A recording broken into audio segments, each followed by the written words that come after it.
biktima po na si Jezreel Diaz, akap-akap po siya ng isang lalaki po, no, at si Jezreel po, na 24 years old po na isang mangingisda, ay hubot-hubad po. At kasama po, meron po nakapaligid po sa kanya, mga kapulisan po, mga kapatid. Umapit yung nakaitim. Why sabi kibakal sa kon? Why sabi kibakal? Why sabi kibakal? Why sabi kibakal? No, yan no nila. Oh, gilang, kita medyo ko din. Gilang mala. Tayo.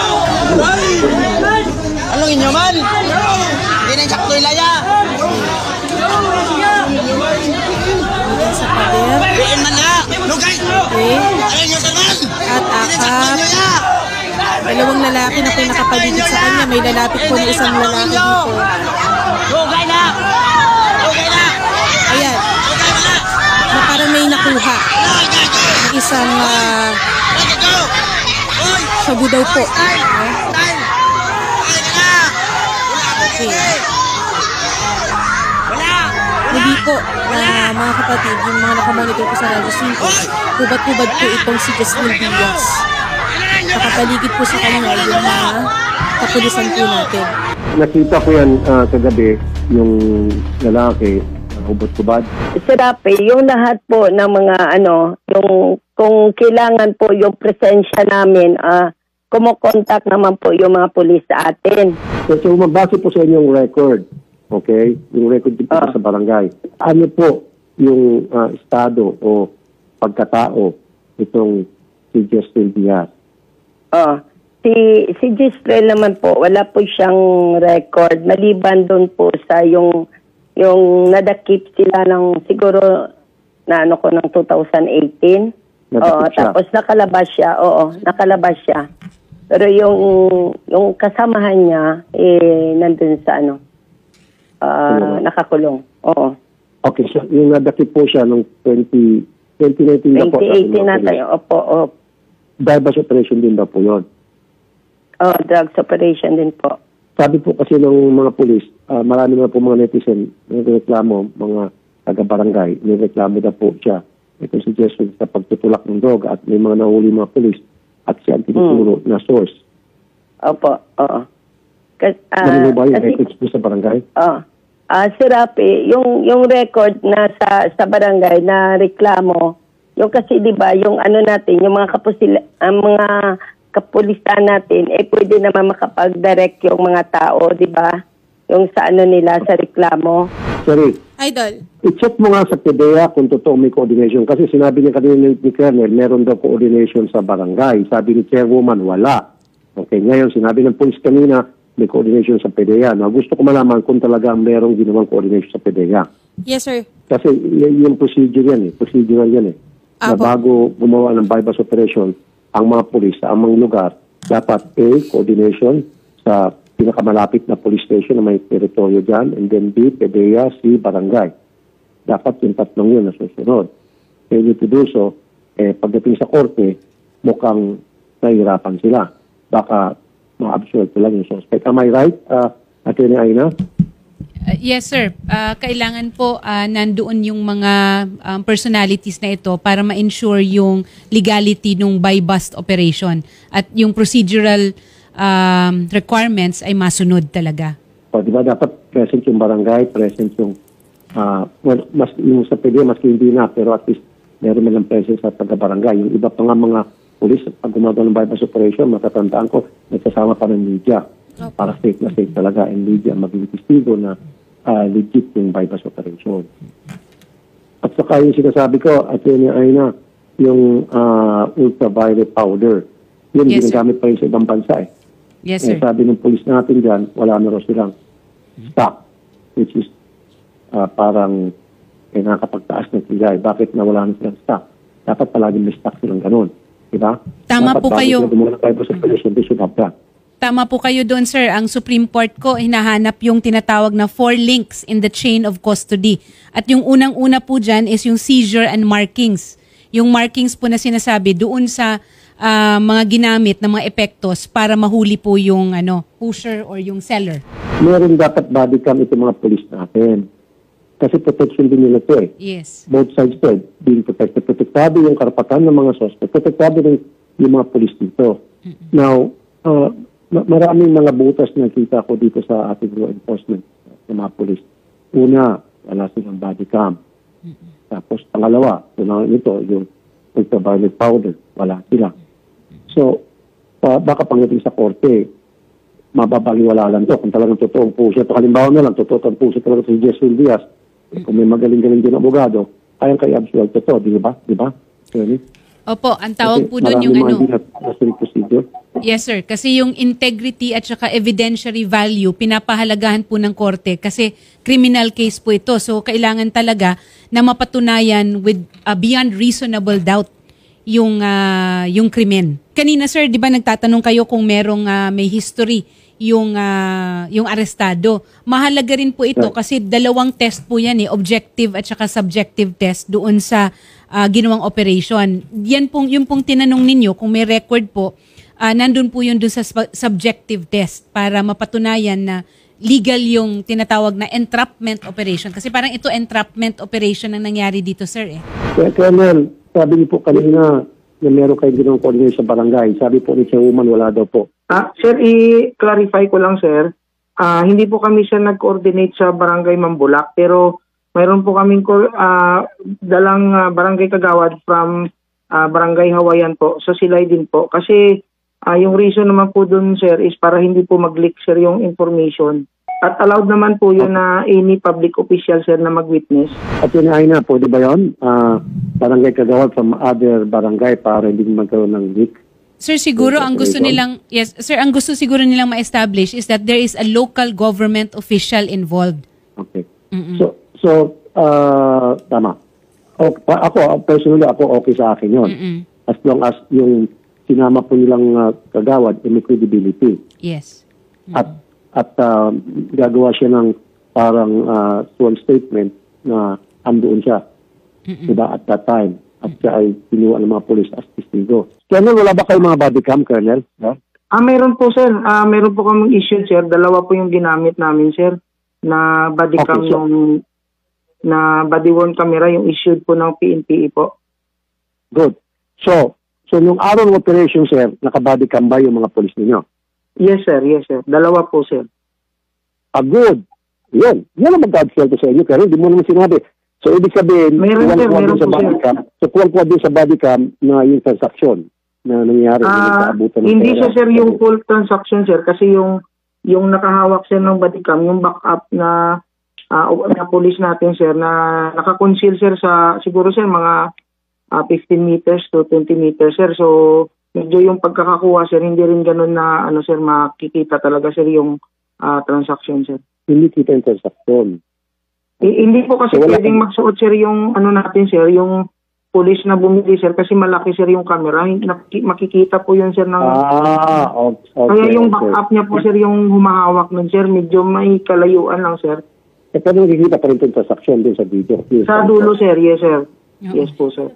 So, kung meron kayong video clear na nagkaroon ng palitan ng pera at sabu, at meron kayong kasamang Kagawad, at may coordination sa PDEA at sineset pa po namin, then okay pa rin po kayo, Colonel.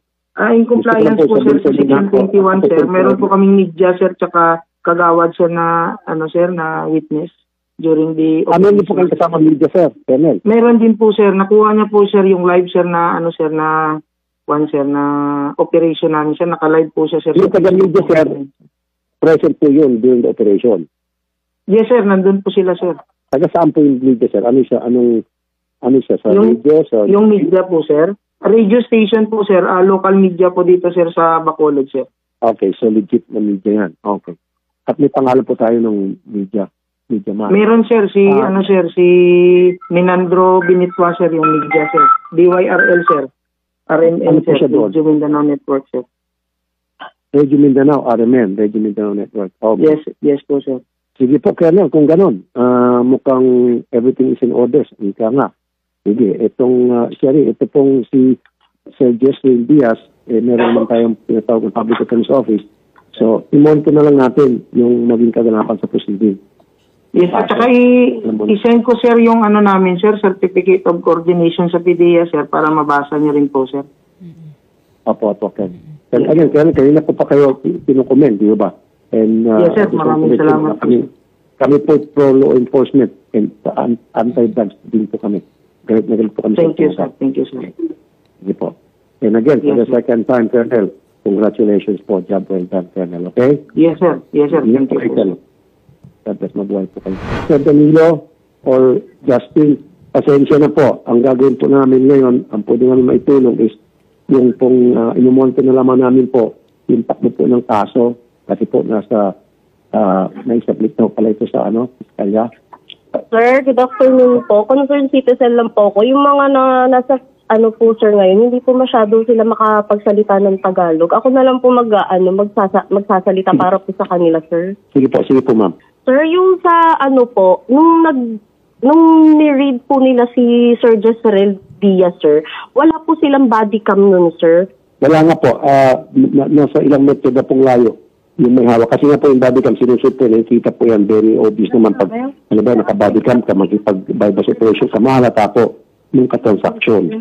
Kaya nga po, usually, hidden camera na itong tawag yan, yung mga salamin, tapos may camera doon, o ballpen, yun po dapat ang pinaka-ideal way to use a camera during a bypass operation transaction. Okay.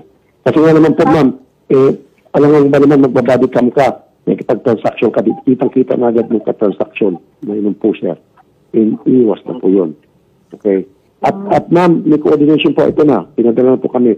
Mayroong coordination sa PDEA at kami coordination po sa ibang barangay. So mukhang sumunod po sa procedure yung pong mga polis natin. Tapos meron din na po witness from the media sa Radio Mindanao Network sa RMN. Meron sila dala na matanda na isang media daw, sabi nila isa. Pero wala silang barangay official na sinama nga taga rito sa amin. Wala nga po daw, para hindi na po magkalik. Ang ginawa po nila, kumuha sila ng kagawad sa iba pong barangay para na hindi raw po magkaroon ng leak. Dahil iniisip nila, baka, di ba, kumalat agad na magkakaroon ng operation, word of mouth, na makarating dun sa kanilang target, hindi na matutuloy yung transaksyon. Okay naman po yun, walang problema doon. At yan, ikaw bilang, siguro naging defense lawyer ka na rin, anong take away mo rito? Sir, tama po na ang nakalagay po kasi sa batas is as far as practicable yung pag-coordinate. At tama po yung sinasabi ninyo na kung doon sila kukuha ng barangay official, sa barangay mismo na kung saan yung ginawang operation, mai-impair po yung tinatawag na integrity ng operations dahil baka nga kumalat ang balita or mabigyan ng paunang salita o pasabi yung ino-operatan. Kaya po ganun yung ginawa nila Colonel Daroca. Acceptable naman po yung... Mulan po namin, yung shabu na hindi naman po kay Jezreel, kita-kita po ng dalawang mata na mata ko po, sir, kita-kita ko po yun, sir, na sa bulsa po yun ng isang pulis na kinuha at nilagay sa kilikili ni Jezreel, sir. Yun ang po yung hindi namin matanggap na nilagyan nila ng shabu si Jezreel. Nandun ba kayo, ma'am, nung mangyaring transaction? Walang transaksyon na naganap dun, sir. Bakit kayo nandoon sa yung actual na transaction? Bakit po kayo nandoon at that time? Wala doon naman transaksyon na naganap, sir, kasi nung hinuli nila si Jezreel, yung mga tao na nakakita, nagsigawan. Tapos hanggang sa nakapanood po kami, hanggang sa matapos na yung ginawa nila doon, sir. Okay. Lahat-lahat kita namin, sir, lahat-lahat. Sige. Ma'am, ang tanong ko nga po, ma'am, kayo po dumating, sabi niyo, na nagkaroon na ng nagkaroon na ng konting komosyon. Kami, sir, nahulog lang nila si Jezreel. Wala pa yung mga shabu doon nakalagay. Wala pa doon, sir. Huli na yun. Kaya nakita-kita namin kung paano nila ginawa yun, sir. Hindi nga po, ma'am, kasi sinasabi ng polis, nagkabutan na po ng pera at hindi, sir, shabu. hindi. So, ako po, sir, kinausap namin yan si Hepe. Pumunta kami doon kay Mayor, saka kinausap namin si Hepe. At sinabi ko kay Hepe, kitang-kita ng dalawa kong mata kung paano nilagay ang ginawa ng isang pulis, yung shabu at nilagay sa kilikili ni Jezreel. Yung tama-tama lang sana, sir, kung may talagang kasalanan si Jezreel, parurusahan siya. Kasi sinabi pa nga ng tatay niya, kung may makuha ka mong actual sa anak ko, ako mismo mag-utos sa inyo na ipapiring squad ko yung anak ko. Huwag nyo lagyan, huwag nyo dagdagan. Sa kanila anak niyo po pala si Jezreel. Alak niyo po si Jezreel? Hindi po, sir. Kapitbahay. Yung tatay niya, katabi ko dito, sir. Yung tatay niya, kinausap niya yung isang pulis at sinabihan ng ganyan. Hindi sa pinansin. Mamatay-matay na nga sa doon eh. Ma'am, ang tinatanong ko ba, hindi niyo pa ako nasagot. Yung pong actual from the start, right from the start, nandun po ba kayo? And then, bakit po kayo nandoon? Nandun na kami, sir, nung nagsigaw na yung kapatid niya na si Gistrel, dinakit kasi marami na yung tao. Noong yung mga pulis, nung palapit sila kay Jezreel, nandoon na po kayo. Papalapit pa lamang sila, nandoon na po kayo. Oo, nakita na sila namin. Hindi kami nila pinasok. Nilagyan kami nila ng lambat. Ng tali. Para hindi kami makapasok. Hindi nga po. Saka sila gumagawa ng mga malahan doon. Ma'am, yung papalapit pa lang po yung mga pulis kay Jezreel. Nakita niyo na po yun. Yung from the start po yun. Hindi pa sila namin nakita. Wala pang nagbibideo doon. Nung nasa public kasi sila, sir, nasa public place sila nung ginawa nila yung kay Gistrel. Kaya nung nakita nila si Gistrel, doon na marami na yung taong pumunta sa kanila at nagbibideo. Yun nga po, ma'am eh. Ang sa akin po kasi, ma'am, ang gusto kong malaman, kung yung papalapit pa lang yung police, yung pinaka-actual na sinasabi ng police na bypass operation, kung nandoon kayo at bakit po kayo nandoon sa mga oras na yun. Wala pa kami yun, sir. Kaya po, gaano kayo kalapit, ma'am? Gaano kayo kalapit? 1 dipa, 2 dipa, 10 dipa, gaano po? Malapit lang, sir. Dito kasi yan, sir, Diyan sila, dito lang kami. Nakaharang yung drill. Kaya hindi kami sa kanila, makalapit. Sir, ako po yung... Sir, yung po sa kanila, sir, wala po yung transaksyon na naganap, sir, kasi sinusasan po nila agad yung aking pinsan. At saka sinakal po agad.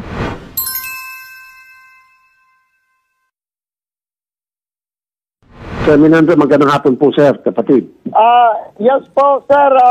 Good afternoon po. Nandun ba kayo na maganap po yung bypass operation? Nandoon po ako, dumating po ako doon sa area dahil magko-cover po tayo doon sa sinasabing bypass operation. So pagdating po natin doon, nagkagulo na po yung mga pulis po at saka yung mga kamag-anak po ng subject po dyan, nagkagulo na po sila, Sir Tolpo. So sa inyo pong obserbasyon, yung pong legit ho ba, nasunod ba yung procedure doon sa bypass operation na yun? Opo, sir, kasi yung kapag may mga bypass operation po, ako po yung pinakamalapit na kinukontak po nila to cover sa nasabing mga bypass operation na yan po, sir. Sa inyo pong observation, tama po ba yung paggawa nasa procedure ba? Sinasunod ba yung procedure sa paggawa ng bypass operation? Yes, sir. Sa aking personal observation po, sir, yung pagkandak po nila ng interview po, nasa tamang procedure naman po yan. Kasi kasama po ako nang pumasok po sila doon sa nasabing bypass. So legit po yun, as far as you're concerned, legit po yung naging bypass operation? Wala akong plan po, sir. Kasi sinasabi po ng mga kamag-anak, pinantahan daw po yun. Ano pong reaction niyo? Sabi ng mga kamag-anak, planted daw po yung sabo. Ang allegation po ng mga kamag-anak nila sa kanila naman po yun. At saka yun po sa akin po, habang nagko-cover po ako, wala po akong hanggat nag-video lang po ako. Ngayon, pati po ako, kanilang minimura, sinasabi pong sinungaling na reporter, bayaran na reporter po. Samantalang, yun pong trabaho po natin. Wala po tayong kinakampihan po dyan.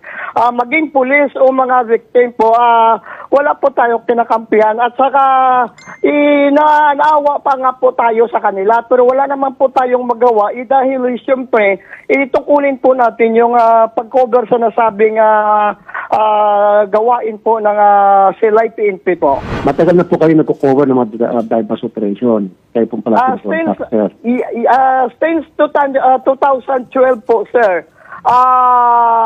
From yung area, yung bet ko po, nasa Northern Negros po ang aking bet.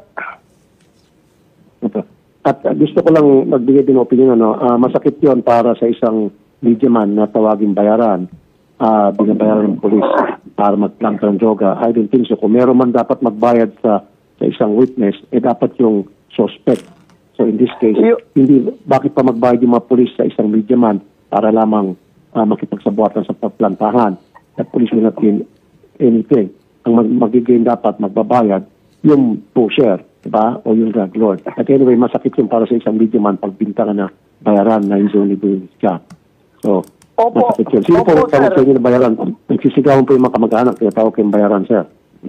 Opo, yun po ang kanila andyan po sa sa video habang nagbibideo po tayo kasi nasa Facebook Live po ng RMND YHB po yan. So andyan po lahat pati sa kanila po inaharap ko po sa kanilang camera habang inaano nila na ano po ako na reporter, sinungaling daw po, bayaran daw po na klaseng reporter. Karamihan po wala po tayong magawa dahil siyempre kapag ganyan pong mga pag nagtawag po sila sa akin na sumasama po ako, siyempre ginagawa ko po yun dahil tukulin po natin at saka mas ano po sa amin, ano po sa amin, pabor po na ako po ang unang makakuha ng mga balitang tulad po ng ganyan, sir. Opo, sige po. Salamat po, sir. Maraming salamat po. Okay, thank Sige you. po, Idol. Thank you po. Meron po kasi mga nagko-comment na netizens, paano po daw yung dun sa pagtanim daw po nung drugs, yung may nakuha daw po na drugs. As per dun po kay COP, no nakausap po natin, yung nakaaka po sa kanya, Idol Rafi, yung umaaka po sa kanya, yun po yung katransaksyon daw po nito ni Jezreel. At nung bago daw po niya akapin yun, nakuha niya na daw po yung shabu na sinasabi po dito sa ni COP, Idol Rafi. Pero base naman po dun sa pinsan, hindi daw po ito, wala daw po nangyaring transaksyon, hinuli daw po, pinusasan daw po agad. So pwede po nating mapa-verify kay Colonel paano po yung na-recover daw po na shabu. Yun po kasi yung tinatanong ng netizens. Opo. Kasi ganito itong Sherry, wala rin tayo kasi doon. So, tayo ay nag-rely lang yung mga sinasabi ng both sides, mga witnesses. Opo. May witness yung police, tagawad at saka reporter, may witness din itong mga kamag-anak, itong yung suspect, yung mga kamag-anak at kapitbahay. Okay? And siguro pag ganon, pareho may witness on both sides, hindi naman natin sinasabi na sinungaling ang witness ng police, sinungaling ang witness ng suspect, hindi natin sinasabi yan. Now, kung ganon, pareho may mga witnesses, credibility na lang siguro ng mga witnesses ang pagbabasihan dyan ng korte. And then pangalawa, siguro yung record, yung procedure na ginawa ng mga police, tama ba yung procedure na ginawa nila? And then, yung record, this suspect has a previous record sa drugs. Tama ba ako, attorney? Yes, Senator Rafi, tama po. Lalo na po yung sinasabi ninyo na kailangan ma-establish yung timeline. Kasi po, mukhang hindi po nagtutugma. Di ba tinatanong niyo po yung kapitbahay kung nandoon ba siya nung nangyari? Apparently, nandoon siya nung nagkakagulo na. Pero kung timeline po ang pag-uusapan, according kay Chief of Police na Daroca, may prior po na transaction na naganap na at na-consummate yung bentahan. Correct. Oo. So nung nagkagulo ito na yung naghubad na yung inarrest nila at nandoon na rin yung mga kapitbahay at yung mga ibang taga-barangay. Yung timeline po mahalaga. Tama po kayo doon, Senator. Okay. At nasunod naman yung procedure. Yes. At may coordination. And then on top of that, may record naman, previous record naman ito sa drug at nakulong pa nga. So yun siguro i-consider ng korte, tama ba? Okay. Yes. Yes po. Oo. Appreciation of the evidence and then yung establishment of the procedural requirements, yung protocol. May manual po yan eh. May manual ang Republic Act 9165. And then yung sa mga witnesses kasi, so sabi ko nga may both sides may mga witness. Yes. Ngayon, credibility na lang mga witnesses in both sides. Yung kabila kasi kagawad and then reporter. Sa kabila naman, kamag-anak and kapitbahay. Yes. Diba? Opo. So pagdating sa korte, i-cross-examine siguro yung mga witnesses na yan. Tama? Opo. Oo. Mahalaga po na siguro ngayon pa lang, gumawa na sila ng salaysay na magtutugma dun sa nakita nila or na-witness nila para fresh pa sa mind nila kung ano mga naganap. Na-file na ba ito sa piskalya, itong kaso? Ano, Sherry? Hindi pa daw po, Idol. Hindi pa daw po. Hindi pa na-inquest? Hindi pa daw po. Okay. So, ganito ang gagawin natin. At takbo na agad tayo ng PAW lawyer para ma-interview itong suspect and then ma-protectionan din yung kanyang karapatan. So, hindi pa naman siya, suspect pa lamang siya. So, he really needs legal assistance. So kumontak tayo yung public attorney's office doon sa lugar, papuntahin agad yung PAW, and then tulungan agad siya. At kung ano may tulong din natin, tutulong tayo in any way we could. Especially pag nalaman natin na talaga inosente itong tao, full force yung pagtulong natin. Okay? Pero for now, gitna muna tayo kasi hindi pa natin alam yung buong detalye talaga. Okay? So, PAW lawyer lang muna siguro, Sherry. Noted and po. Then, Sherry, pakisabi sa mga natin, mga reporter, mag-observe tayo, magpadala siguro tayo ng reporter doon, and then mag-interview din tayo ng sarili natin. And then, tingnan natin kung ano makalkal natin ng mga informasyon. Right? Okay, do that. Pagkatapos nitong bagyo, magpapunta tayo ng reporter doon para interview na rin yung suspect. Noted Tingnan po. natin, interview ng mga kapitbahay at yung kapulisan. That's for now, we can do. Okay? Maya-maya po, kausapin po natin off the air yung pamilya at magpapadala po tayo ng reporter para po mas magkaroon tayo Mas ng... malalim na Opo. pagsusuri. Yes po.